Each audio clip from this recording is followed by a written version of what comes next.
But first, before we get into that, I want to get into the word first. And this was some of the verses that popped up this week as I was talking to this group of guys. It's Colossians 1:18. It says, "He is also the head of the body, the church, and he is the beginning, the firstborn from the dead, so that he himself will come to have the first place in everything." And I know all of us as believers, we're like, oh, God is first, Christ is first. But how many of us actually live that out is a totally different story, because it's so difficult to actually wrap your head around Christ being first in everything.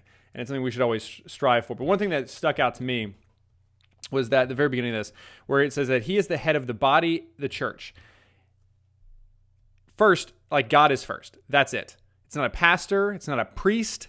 It's not a cultural movement going on. He is the head. He is Christ himself. It doesn't matter what your pastor says. It doesn't matter what your priest says or whatever. Christ is the head. That's it. No matter what institutions pop up or, denominations, that is it. This is him first and everyone else. We're all stumbling towards him. And so that was the first thing that stuck out to me in that verse. The second thing was that he conquers all.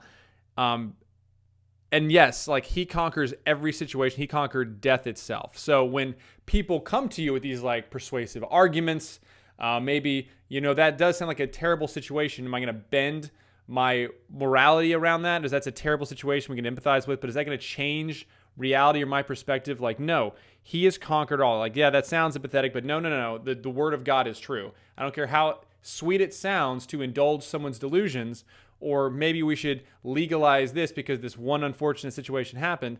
No, what Christ said is true. And if someone does unfortunately suffer in this world, their reward will be so much more in heaven. We do have to have a perspective of that. And that is one of the verses that really stuck out to me this week. Another one was Colossians 2:10. As we were going through Colossians, there's a theme here. It says, "And in him you have been made complete, and he is the head over all rule and authority."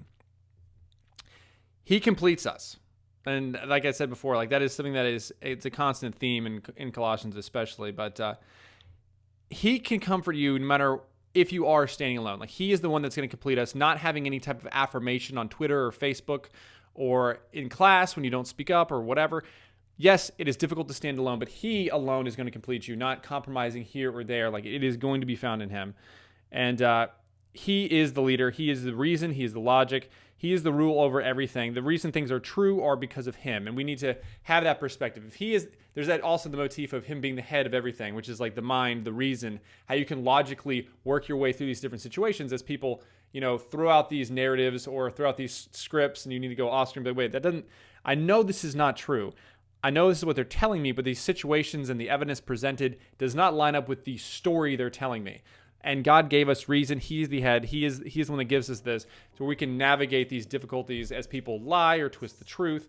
And I think that is so important, and we do need to fall back on him for that. And so I want to encourage you this week as you're going through these different situations in your own lives, at work or at school or whatever, that God is sovereign. He knows, and he is the reason. Even if you're standing alone, he will comfort you, and he is enough.